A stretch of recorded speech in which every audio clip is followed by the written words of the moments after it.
Bienvenue dans Star System. Aujourd'hui, un épisode FAQ qui n'était pas du tout prévu. C'est juste que j'avais réservé le studio et pas calé d'invité par erreur. Et donc, on est là.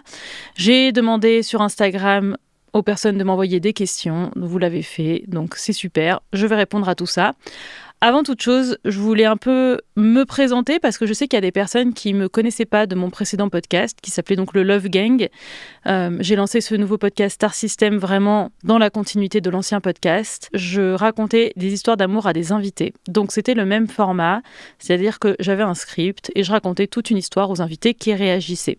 Donc vraiment j'ai gardé cette même idée avec le nouveau podcast, mais en me concentrant sur des personnes, des personnalités, des célébrités, la pop culture, etc. Et donc, pas mal de personnes m'ont suivi depuis l'ancien podcast, mais d'autres m'ont découvert. Et donc, je voulais vous donner un peu de contexte. Je m'appelle donc en réalité Samia Basile. Samia Miskina est bien sûr un pseudo. J'ai 36 ans, bientôt 37. D'ailleurs, je ne sais pas si quand cet épisode sortira, j'aurai déjà 37 ans ou pas. J'ai fait des études qui n'ont rien à voir avec l'audio.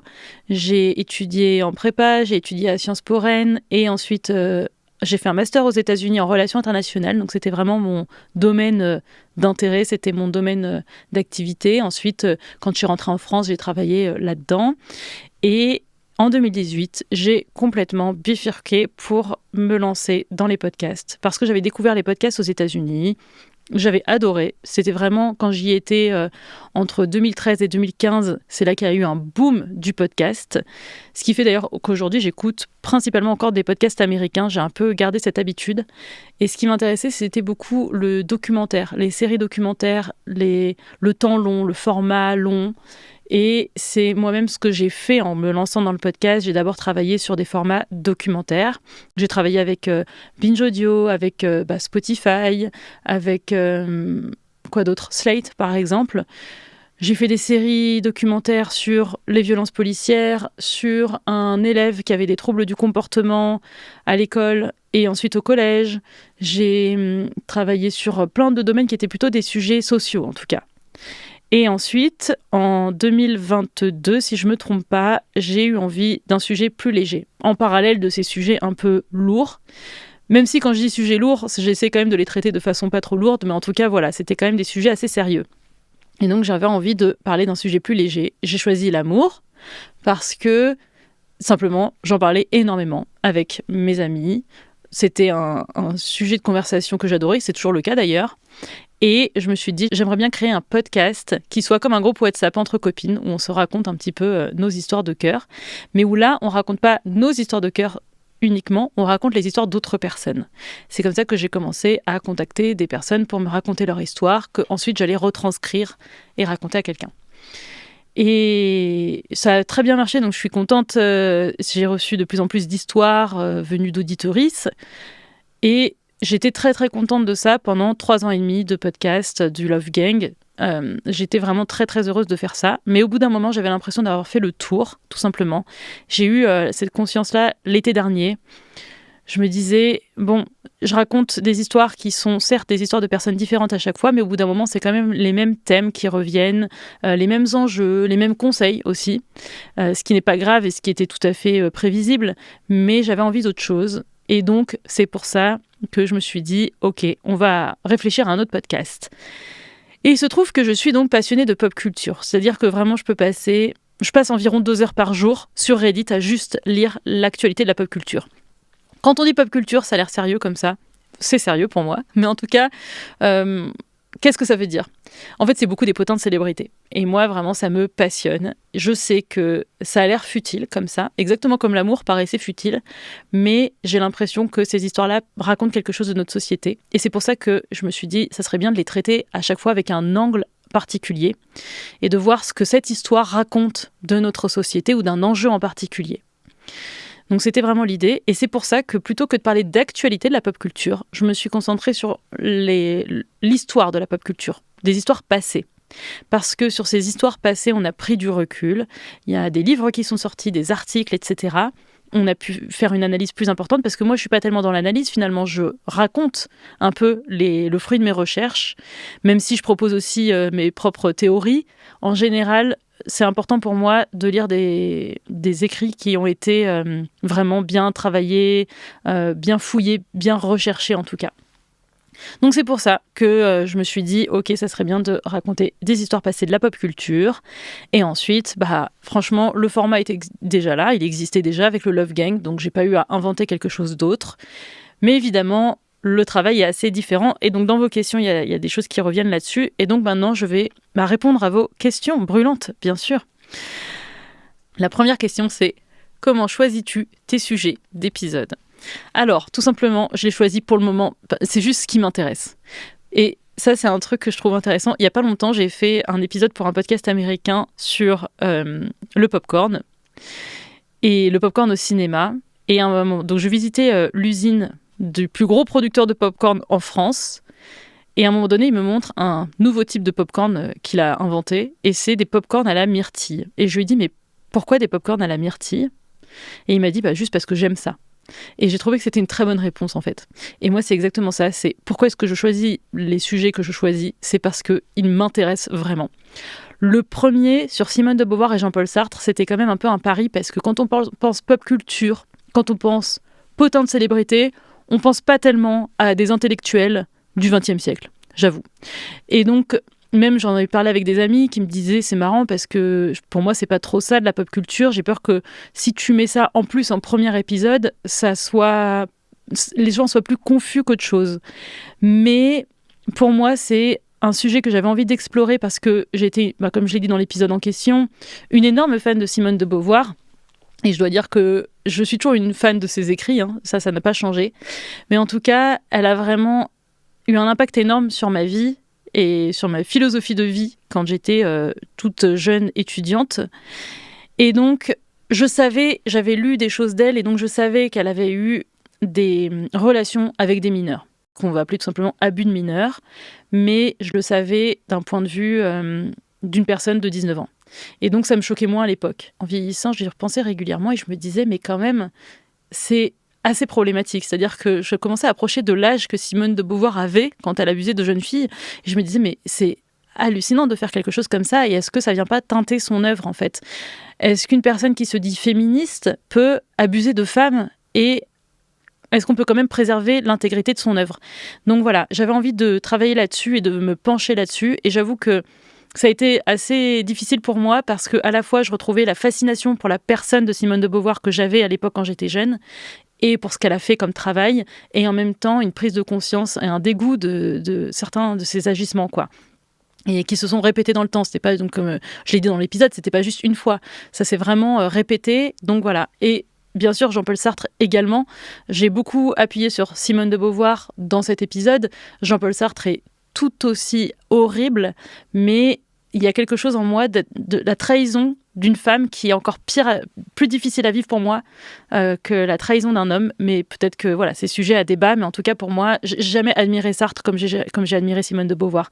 Donc ça a été une prise de conscience plus douloureuse peut-être.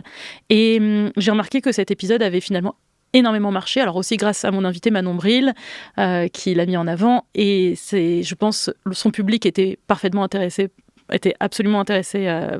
par ce genre de sujet, donc c'était super intéressant de voir le public de Manon Bril réagir à ça. Et donc finalement je trouve que c'était un bon choix de premier épisode, et aussi tout simplement parce que moi ça m'intéressait. Et c'est la même chose pour Tom Cruise, c'est la même chose pour Will Smith, pour Kurt Cobain, etc. C'est des sujets qui m'intéressent moi personnellement, et je pense qu'il faudra toujours que ce soit le cas, parce que sinon ça se ressent dans l'enregistrement que je suis pas à fond. Après, je ne sais pas s'il y a des sujets qui peuvent, et d'ailleurs ça fera écho à une question plus tard, mais est-ce qu'il y a des sujets qui peuvent moins m'intéresser ? A priori, tout m'intéresse, tant que ça raconte quelque chose. Et pour moi, c'est ça la différence entre une histoire et une anecdote. C'est qu'une anecdote se cantonne vraiment à ça, à l'anecdote, c'est-à-dire que c'est « Ah bah tiens, il m'est arrivé ça aujourd'hui », alors qu'une histoire raconte quelque chose. Et pour moi, c'est ça qui est important, c'est toujours de voir, ok, est-ce qu'on est juste en train de raconter une histoire pour le plaisir de « Ah bah il s'est passé ça, et puis ça c'est fou, etc. » et un peu le côté sensationnaliste, ou est-ce que on peut tirer des conclusions, tirer des leçons, apprendre quelque chose de la société dans laquelle on vit, de la philosophie d'une époque. Enfin voilà, c'est plutôt ce genre de choses. Donc donc, c'est pour ça aussi que j'essaye beaucoup de varier les sujets pour aborder à chaque fois des angles différents et des questions différentes. Ensuite, justement, y a-t-il des sujets que tu ne pourrais pas aborder ? Alors, je ne sais pas trop ce que veut dire cette personne parce que est-ce que c'est des sujets que je ne veux pas aborder personnellement ou est-ce que c'est des sujets qui sont peut-être trop durs à aborder ? C'est vrai, dans mon ancien podcast, le Love Gang, j'avais pris le parti de ne raconter que des histoires, entre guillemets, feel good, en tout cas, qui ne parlent pas d'addiction, qui ne parlent pas de violence, de sujets très sombres comme ça. C'était un choix personnel parce que je considérais que, de toute façon, j'étais pas à même, et mon invité non plus, de donner des conseils à quelqu'un qui vivait ce genre de situation. C'était très lourd. Et aussi, j'avais envie que les auditories se disent toujours: je sais que l'épisode du Love Gang sera sympa à écouter. Alors bien sûr, c'était pas toujours extrêmement feel good parce qu'il fallait toujours qu'il y ait un problème. Les gens m'envoyaient des histoires parce qu'il y avait toujours un problème à la base. Mais en tout cas, il y a différents niveaux de problèmes. Et avec ce podcast, en revanche, j'aborde des sujets qui sont parfois très lourds, parfois très très difficiles. Et donc, honnêtement, quand je vois cette question, y a-t-il des sujets que tu ne pourrais pas aborder ? Je pense pas vraiment parce que là pour l'instant, vous avez vu, je vais pas les énumérer parce que j'ai pas envie de me faire striker cette vidéo sur YouTube. Je vais pas énumérer tous les mots qu'il faut pas aborder sur les réseaux, mais j'ai abordé vraiment des sujets lourds. Donc, je pense pas qu'il y ait forcément quelque chose qui ne soit pas sur la table. En revanche, par exemple, pour l'épisode sur Bonnie and Clyde, il y a un moment où je raconte que Clyde est emprisonné pendant 2 ans dans une prison atroce et qu'il a subi des traitements horribles de la part d'un autre détenu. Et j'ai pas voulu rentrer dans les détails tout simplement parce qu'en fait, je vois pas l'intérêt. En fait, voilà, je me suis dit qu'est-ce que ça apporte en plus à l'histoire d'expliquer vraiment ce qu'il a vécu. Il me suffisait de dire qu'il avait subi des traitements horribles. Et franchement, je pense que ça ne changeait rien à l'histoire de raconter plus de choses que ça. Et moi, c'est quelque chose que je ne prends pas plaisir à raconter ça. Et donc, voilà, parfois, je vais peut-être plus, non pas taire un aspect d'une histoire, mais en tout cas, ne pas rentrer dans des détails morbides, sombres et, sensationnalistes comme ça. Je vois vraiment pas l'intérêt. Et si jamais c'est quelque chose qui vous intéresse, je sais que dans les sujets de true crime, parfois, il y a des choses très lourdes. Si c'est quelque chose qui vous intéresse, pourquoi pas. Vraiment pas de jugement, mais moi, je prends aucun plaisir à raconter ça. Donc voilà, pas de sujet off, mais peut-être certains détails que je vais pas forcément dire. Voilà. Ensuite, prends-tu des précautions et les conseils d'un avocat pour éviter les plaintes ? Super nouveau podcast. Alors, j'avoue que ce commentaire m'a fait un peu peur. Je me suis dit, oula, est-ce que je devrais prendre des précautions et consulter un avocat ? Je comprends ce que veut dire cette personne, c'est-à-dire peut-être pour ne pas être accusé de diffamation. Il y a plein de choses. Déjà, c'est que je fais des recherches très, très fouillées. C'est-à-dire que je m'appuie sur des livres qui ont été fact-checkés, des articles qui ont été fact-checkés. Je fais pas moi-même les recherches, c'est-à-dire je fais pas moi-même une investigation. C'est ça que je veux dire. Je suis pas Élise Lucet, quoi, évidemment. Donc, je rapporte des propos que j'ai lus ailleurs dans des articles ou des livres sérieux. Ça, c'est pour moi très important. Et parfois, il y a des choses qu'on me mentionne en commentaire en disant « mais t'as pas dit ci ou t'as pas dit ça ». Alors parfois, c'est juste parce que je sais pas non plus d'être exhaustive. Parfois, c'est parce que c'est un simple oubli. Ou parfois, c'est parce que je l'ai vu, je l'ai lu, mais dans des articles qui n'ont pas du tout été vérifiés ou qui ne sont pas d'ailleurs vraiment des articles, c'est des articles People ou des rumeurs sur Reddit ou des choses comme ça. Et en fait, ça ne m'intéresse pas de colporter ce genre de choses si ce n'est pas fondé. Moi, à titre personnel, ça m'intéresse. C'est-à-dire que sur Reddit, je vois énormément passer de choses et ça m'intéresse. Mais de là à le raconter dans un podcast sans que ce soit vérifié, je ne vois pas pourquoi. Je le ferai. Donc, c'est un peu l'étendue de mes précautions, quoi. Mais peut-être qu'un jour, j'aurai des soucis. C'est vrai que pour le moment, je parle beaucoup de personnalités américaines. Donc, on est quand même assez éloigné. C'est aussi des personnalités qui ont énormément de choses écrites sur elles. Donc, voilà, je suis pas sûre que Star System se détache de tout ça et qu'on tombe sur un petit podcast français. Mais c'est vrai que peut-être instinctivement, quand je parlerai de personnalités françaises toujours en vie, peut-être que j'aurai une petite voix dans ma tête, une précaution supplémentaire quand même, parce que déjà ça peut tomber dans leurs oreilles plus facilement Et ensuite, peut-être, j'aurais un peu plus peur de dire des bêtises. Mais il faut aussi prendre soin, je pense, des personnes qui sont décédées ou qui sont dans un autre pays ou machin. Donc voilà, j'essaye quand même toujours de ne pas colporter de mauvaises informations, mais je reste un podcast, avec une personne à la production. Je peux faire des erreurs, j'en ferai certainement, j'en ai certainement déjà faites. Donc voilà, moi je suis toujours prête à écouter les retours des gens, il n'y a pas de souci. Combien de temps ça te prend de préparer un sujet ? C'est variable, mais globalement, au moins 3 jours pleins. Au moins 3 jours pleins, parfois plus. C'est l'épisode de Kurt Cobain, j'ai passé peut-être 1 semaine dessus, mais parce que j'étais passionnée par le sujet. La plupart du temps, j'ai un livre à lire de au moins 500 pages. La plupart du temps en anglais, parce que beaucoup des sujets que je traite ont des livres en anglais sur le sujet, mais qui ne sont pas traduits en français. Parce que c'est pas, moi si je peux lire en français, ça me va très bien. Enfin vraiment, c'est beaucoup plus facile. Mais la plupart du temps, c'est en anglais. Alors, je suis bilingue, il n'y a pas de souci, mais l'anglais ne sera jamais ma langue maternelle. C'est trop tard, en fait. Donc, bien sûr que j'écoute toute la journée des podcasts en anglais. Je ne lis quasiment que en anglais, même pour moi, par plaisir. C'est-à-dire que quand je lis un roman, quand je lis des articles, ou même je vais vous parler de Reddit, etc., tout est en anglais. Donc, il n'y a pas de problème là-dessus, mais pour lire rapidement, pour la lecture rapide, je n'irai jamais aussi vite qu'en français. En français, on peut lire en diagonale et saisir quelques mots par-ci, par-là et comprendre rapidement le sens d'une phrase. Si c'est un livre qui n'est pas, bien sûr, très complexe, on n'est pas en train de lire de la philosophie, quoi. Alors qu'en anglais, c'est très différent parce que je ne peux pas aller vite comme ça. Si je vais vite, ça devient un espèce d'imbroglio de mots, de brouhaha, ça n'a aucun sens en fait. Il n'y a aucun sens dans les mots que je lis, donc, et que je ne lis pas justement, mais sur lesquels je passe vite. Donc c'est vrai que c'est cet aspect-là peut-être qui fait que ça prend encore plus de temps. Il y a aussi le fait que j'ai pas toujours envie d'acheter les livres. Soit je les trouve d'occasion, c'est super. J'ai essayé un peu, pour le premier épisode Simone de Beauvoir, j'ai emprunté des livres à la bibliothèque. Mais globalement, courir dans tout Paris pour aller chercher un livre par-ci par-là dans telle ou telle bibliothèque, c'est vraiment pas pratique. Je suis désolée, c'est vraiment pas pratique. J'essaye beaucoup pour éviter d'avoir à acheter un livre neuf, pour éviter le coût tout simplement. J'ai beaucoup recours à des PDF. Surtout sur les livres assez connus, je vais facilement trouver les PDF en anglais. Et donc, je me retrouve à beaucoup lire sur l'ordinateur. Et ça, c'est vraiment pénible. C'est bien sûr pratique de pouvoir avoir accès à un livre comme ça, mais la lecture sur ordinateur, c'est pas du tout confortable, vous vous en doutez. Et en ce moment, je pense que mon temps d'écran, il a toujours été énorme, mais peut-être particulièrement avec ce podcast. Je sais que je m'abîme énormément les yeux, etc. Donc voilà, il faudrait que je trouve une solution. J'adorerais avoir un moyen d'avoir ces livres-là gratuitement. En papier, tout simplement.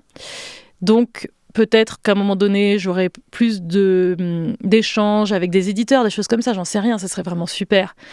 Ou peut-être que je prendrai assez d'avance sur les épisodes pour, en tout cas entre le moment des recherches et le moment des enregistrements, pour avoir le temps de me procurer un livre. Parfois, c'est juste que c'est trop compliqué de se procurer un livre en anglais en France en 2-2, quoi. Donc voilà, mais donc tout ça mis bout à bout, plus le fait que j'ai énormément besoin à chaque fois de m'appuyer sur des écrits. J'ai pas envie de me baser sur une page Wikipédia, ce qui me paraît évident. J'ai pas envie de me baser sur un article écrit à la va-vite. Si il existe un livre fouillé sur le sujet que je vais aborder, je vais lire le livre, vraiment. Sur Bonnie and Clyde, par exemple, il y a plusieurs livres qui ont été écrits. Je regarde les notes sur Goodreads et je vois lequel est le mieux noté, avec des bons commentaires, etc. Et je vois que celui que j'ai choisi, c'est celui qui était le plus souvent recommandé. Donc voilà, c'est comme ça que je choisis. Et donc, après, il faut les lire. Soit je vais lire et un peu surligner, donc soit sur papier, soit le plus souvent sur ordinateur. Et à la fin, je vais en faire un plan général et revenir, soit je vais essayer de prendre des notes au fur et à mesure de ma lecture. Pour le moment, tout prend du temps. Toutes les méthodes que j'ai testées prennent du temps. Il faut savoir aussi quelque chose, c'est que je suis très anti-IA. Je pense que l'IA a d'énormes limites. L'IA ne sait pas distinguer ce qui est une information importante d'une information pas importante. L'IA, parfois aussi, va résumer des choses mal. Donc, on m'a souvent conseillé d'utiliser l'IA pour aller plus vite. J'ai à chaque fois que j'ai essayé, ça m'a juste fait perdre du temps. Donc, pour l'instant, ça ne m'intéresse pas en tout cas. Les capacités de l'IA ne sont pas du tout au niveau pour moi de ce qu'est capable de faire un humain, tout simplement. Et moi, j'ai besoin de me plonger à fond dans la lecture d'un livre pour en saisir tous les aspects de l'histoire. Pour comprendre tous les aspects d'une histoire, me plonger dans la psychologie d'une personne aussi, c'est très important. Donc, de toute façon, même si l'IA faisait parfaitement son job de résumer les choses, ou même si dans un monde idéal, j'ai un assistant, une assistante qui peut m'aider à faire des recherches, c'est ce que j'aimerais à terme. C'est-à-dire que si ces podcasts me rapportent assez d'argent, j'aimerais vraiment déléguer une partie, c'est-à-dire au moins l'écriture ou une partie de l'écriture. Je sais que j'aurais toujours envie de lire le livre, je sais que j'aurais toujours envie de lire les articles, parce que rien ne vaut l'expérience vraiment de se plonger dans un écrit et de comprendre tous les tenants et aboutissants d'une histoire. Parce que moi, une fois que j'ai l'invité en face de moi, si je n'ai que quelques phrases de résumé pour, par exemple, 2 chapitres, et qu'on me pose une question un peu plus précise, je ne sais pas quoi répondre. Et si on me dit « Ah, mais cette personne, est-ce qu'elle a tendance à réagir comme ça ?» etc. Moi, je le sais parce que j'ai lu des choses dessus. Et donc, ça me permet de m'imprégner entièrement d'une histoire. Voilà, c'est très important. Donc voilà, vous l'avez compris, j'ai du mal à aller au plus vite. J'aime bien prendre mon temps. Là, je dis un peu tout ce qui est négatif, c'est-à-dire ça me prend du temps, c'est compliqué, lire sur ordinateur, etc. La réalité, c'est que c'est extrêmement stimulant. J'apprends plein de choses. J'apprends les mêmes choses que vous. Sauf pour quelques sujets, peut-être, par exemple Kurt Cobain, où j'ai été assez calée déjà de base, parce que ça a été ma passion à l'adolescence. La plupart des sujets, je les découvre en fait. Donc, c'est génial. Et il y a ce plaisir non seulement de découvrir le sujet, mais de le scripter pour le raconter à quelqu'un. Le fait de pouvoir le raconter à quelqu'un, c'est génial. C'est vraiment très agréable comme sensation. Donc voilà, je m'éclate en tout cas dans ce podcast. Et ensuite, une fois que ça sort, j'ai les retours des auditoristes. Et parfois même des compléments d'information que j'apprécie énormément. Ensuite, est-ce qu'il y a des invités que tu aimerais recevoir ? Alors oui, évidemment, il y a 3 tonnes d'invités que j'aimerais recevoir. Et ça, c'est la même chose que dans mon ancien podcast. J'essaye de recevoir des personnalités du cinéma. C'est très compliqué. Vraiment, je ne sais pas pourquoi, mais les attachés de presse dans le cinéma font vraiment tampon. À moins qu'on soit une Léna Situation, voilà, des énormes... ou le Floodcast... Feu le Floodcast, enfin voilà, des gros podcasts. C'est très très compliqué, je sais pas pourquoi, de pénétrer ce monde-là. Alors que la musique ou l'humour, c'est beaucoup plus simple. Je connais, à force d'enregistrer des épisodes avec des invités, à force d'aller à des spectacles, je connais quand même maintenant pas mal d'humoristes, même s'il y en a beaucoup que je ne connais pas non plus, parce qu'il y a beaucoup d'humoristes tout simplement. Donc, j'ai tendance à un peu aller vers les personnes que je connais, des personnes aussi que j'ai déjà reçues, ou bien sûr des créatrices de contenu. Donc, c'est super, mais il y a évidemment des gens que je n'arrive pas à voir pour le moment, et j'espère que ce sera le cas bientôt. C'est aussi compliqué, parce que parfois, il y a des gens qui veulent venir juste pour faire la promo de leur vie, leur œuvre. Moi, je reçois les gens pour d'abord leur raconter une histoire de quelqu'un d'autre, quoi. Donc ça peut paraître bizarre, c'est-à-dire que les personnes ne sont pas là pour parler d'elles. Par contre, en intro, on peut faire la promo. Pendant l'épisode, on peut tout à fait mentionner des choses qui ont trait à la vie personnelle ou professionnelle de l'invité. Ça, c'est quelque chose que j'apprécie, mais on n'est pas là pour faire de la promo, et je pense qu'en plus, ça gâcherait complètement l'histoire.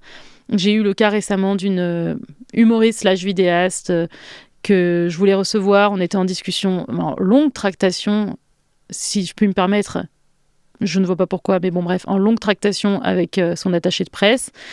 Je pense pas que cette invitée était... Enfin, on n'est pas en train de parler d'une énorme actrice extrêmement connue, quoi. Donc, je me suis dit, mais pourquoi j'échange pendant 2 semaines par mail avec quelqu'un pour juste recevoir cette personne ? On va se calmer. Au final, ça n'a pas pu se faire parce que la seule date qu'elle avait disponible, c'est pas disponible pour moi. Donc, au final, tant pis.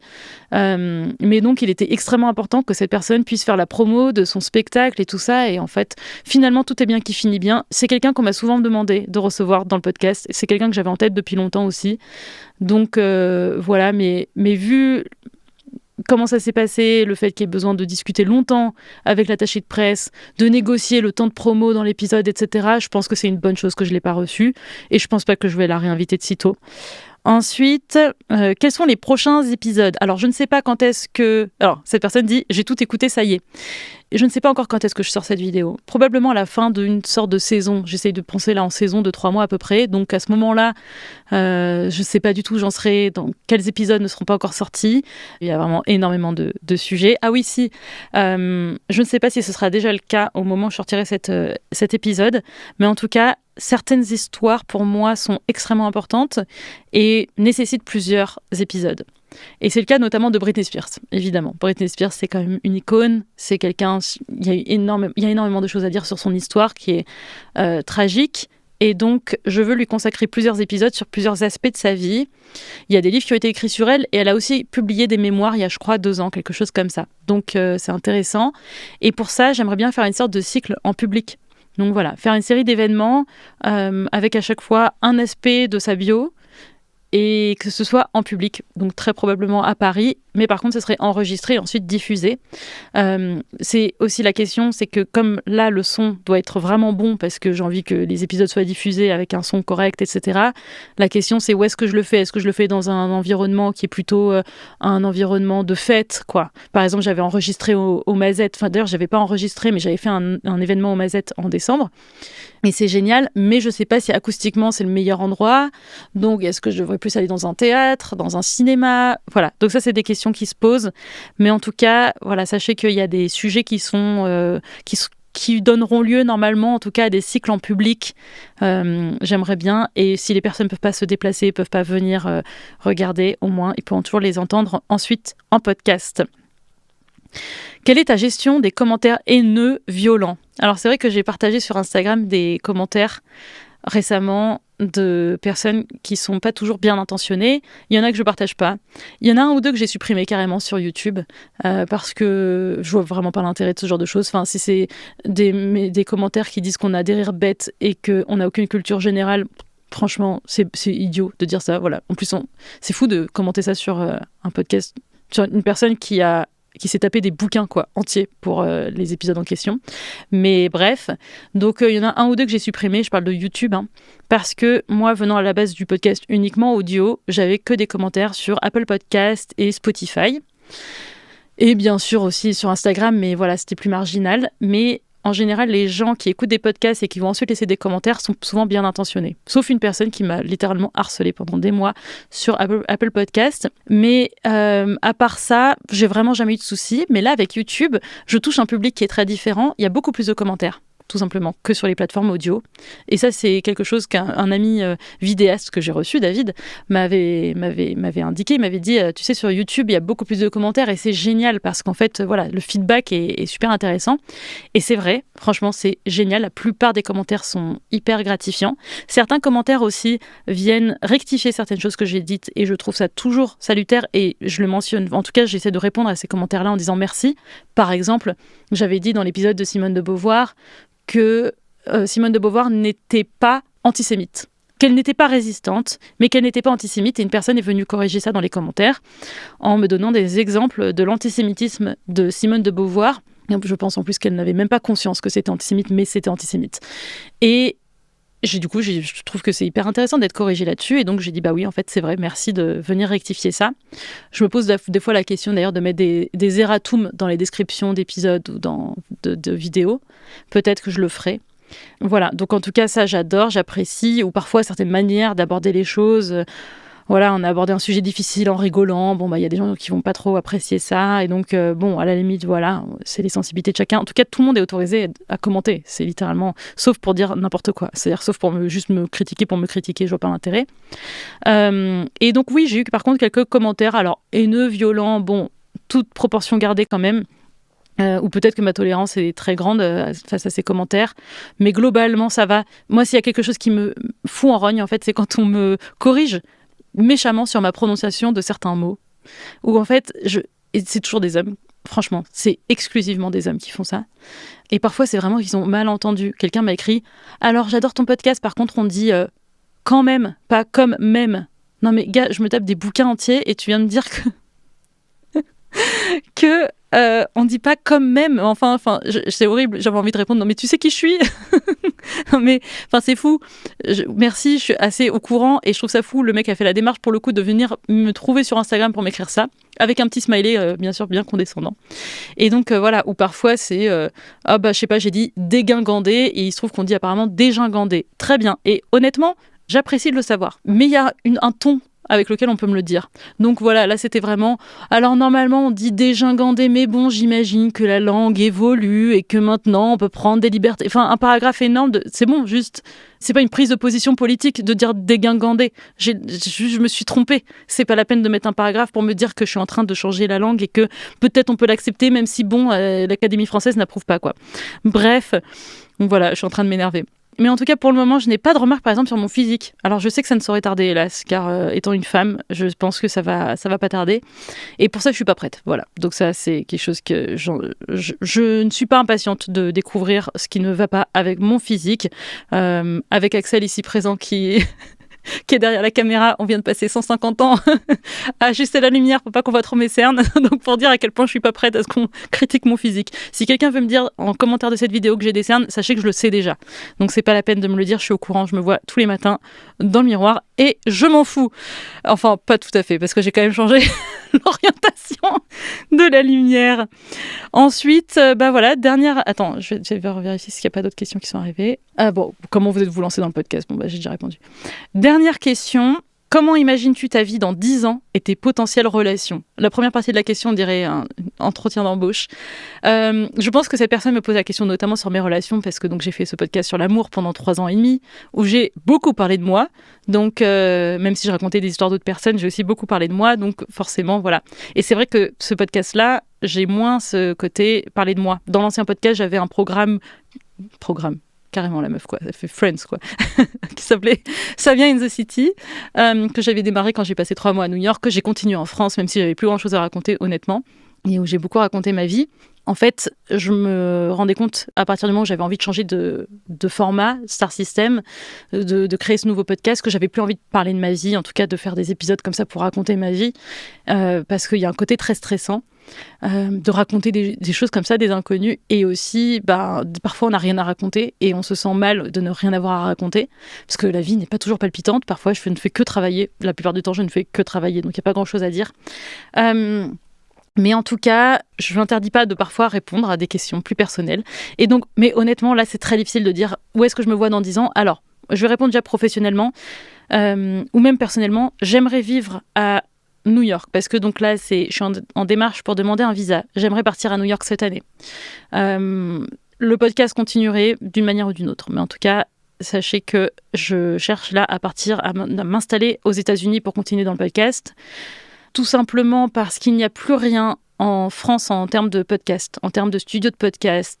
Tout est fermé quasiment, tout est en liquidation judiciaire, et les quelques studios qui tiennent encore le coup payent 3 francs 6 sous pour un épisode documentaire qui va prendre des semaines à faire. C'est hors de question. Moi, en plus, j'ai 36 ans. Enfin, je n'accepte plus les conditions dans lesquelles je travaillais à 27 ans, quoi. C'était déjà trop tard pour être payé trop mal. Mais bon, bref, vous comprenez ce que je veux dire. Et donc, j'ai travaillé avec un studio de podcast américain plusieurs fois. Je suis beaucoup mieux payée sur les podcasts américains. Ça ne veut pas dire que c'est facile. Il faut demander quand même un visa pour s'installer vraiment à New York. Évidemment, vous connaissez le contexte actuel aux États-Unis, c'est pas ouf. Et ensuite, il faut être payé quand même à hauteur de ce que coûte la vie. Il y a aussi l'aspect travailler en freelance. Moi, j'ai envie de pas travailler en freelance encore très longtemps. En tout cas, je sais que ça sera sûrement le cas au début à New York, et ensuite, j'aimerais trouver un vrai boulot salarié, même s'il y a une précarité énorme de l'emploi, notamment dans le podcast, dans les médias, mais en général. Donc, c'est pas parce qu'on trouve un travail que c'est bon et qu'on peut se reposer sur ses lauriers. Il n'y a aucune protection sociale là-bas. On peut être viré du jour au lendemain. Je l'ai constaté avec pas mal de gens que j'ai rencontrés cet été à New York. Bref. Donc, voilà. Mais idéalement, j'aimerais donc dans 10 ans être encore à New York, honnêtement. C'est vraiment mon rêve là pour le futur proche et lointain. Et ensuite, en termes de relations, c'est très difficile à dire. Je suis dans une phase de rien du tout en ce moment parce que je ne fais que bosser. Je ne suis pas du tout en recherche. je pense que j'avais besoin d'une pause aussi après, encore une fois, parler énormément d'amour et peut-être vivre pas mal de choses et tout ça. J'étais très contente d'avoir cette pause et de juste me concentrer sur mes projets, mon travail, etc. Ça me paraît très important. C'est quelque chose qui m'épanouit. Mais voilà, peut-être que d'ici là, j'aurai une relation longue ou j'en sais rien, ou plusieurs relations courtes. En fait, je n'en sais rien. C'est très difficile à dire. Si vous n'avez pas encore écouté le Love Gang, vous pouvez écouter pour savoir un peu comment je me situe par rapport à l'amour, le fait que je sois plutôt partisane du couple ouvert. Mais en tout cas, très difficile de répondre à cette question.